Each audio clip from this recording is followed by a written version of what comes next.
మళ్ళీ 2 నిమిషాల తర్వాత వాయిస్ ఓవర్ ఇవ్వలేదు ముందు. 2 నిమిషాల తర్వాత మళ్ళీ టమాటా వేసుకోవాలి. ఇవాళ అయితే కర్రీ రెడీ చేస్తున్నాను. క్యాప్సికమ్ వచ్చేసి soybeans, soya chalks, mill makers curry. మళ్ళీ 2 మినిట్స్ మళ్ళీ మూత పెట్టేయాలి. ఇలా మిక్స్ చేసుకున్న తర్వాత 2 మినిట్స్ మళ్ళీ మూత పెట్టేయాలి. ముద్ద వేసిన తర్వాత కొంచెం ఇలా కలిపెట్టుకొని ఇప్పుడు మనం పక్కన యాడ్ చేసుకున్న ఇంగ్రీడియంట్స్ వేసుకోవాలి. కొంచెం కచ్చాపచ్చిగా కలుపుకున్న తెల్లుల్లిపాయలు,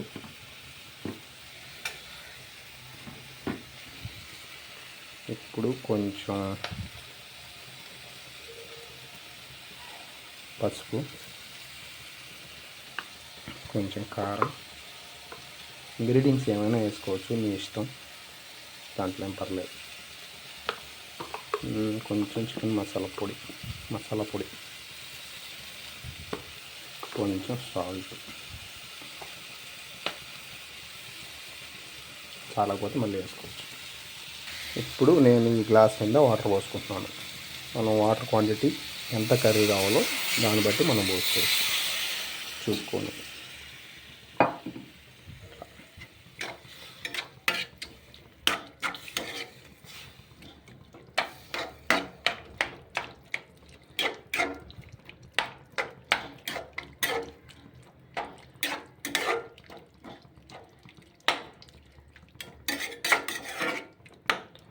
కొంచెంసేపు పట్టే ఉడకనిస్తే మూత పెట్టేసేయాలి.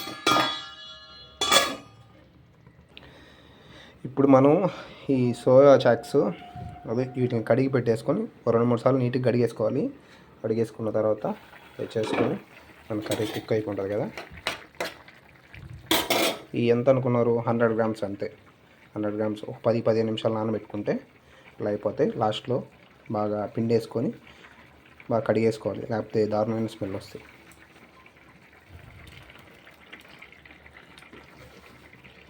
ఇలా తక్కువ బడ్జెట్లో మంచి ప్రోటీన్ కార్బ్స్ యాడ్ చేసుకోవాలి. బయట ఆ చీట్లు ఈ చీట్లు తినకంటే రెడీ చేసుకుంటే 1 గంట సాయంత్రం వరకు మంచి మీల్ తినచ్చు. దీంతోపాటు ఈజీగా ఎగ్స్ ఏదైనా యాడ్ చేసుకుంటే ఆ రోజు ఫుల్ డే మంచి మీల్ సెట్ అయిపోద్ది. ఎట్లా ఇద్దమన్నమాట.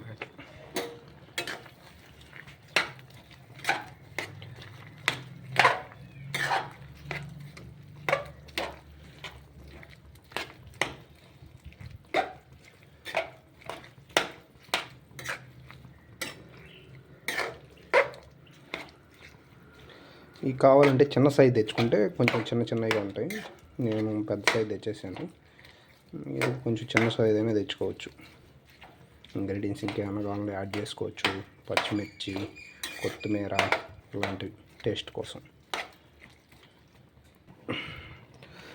ఫైనల్గా కర్రీ అయితే కుక్ అయిపోయింది. మనం కొంచెం అలా కలిపెట్టేసుకొని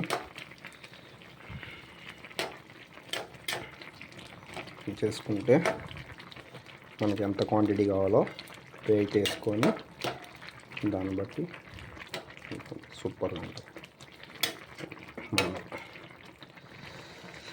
ఓకే.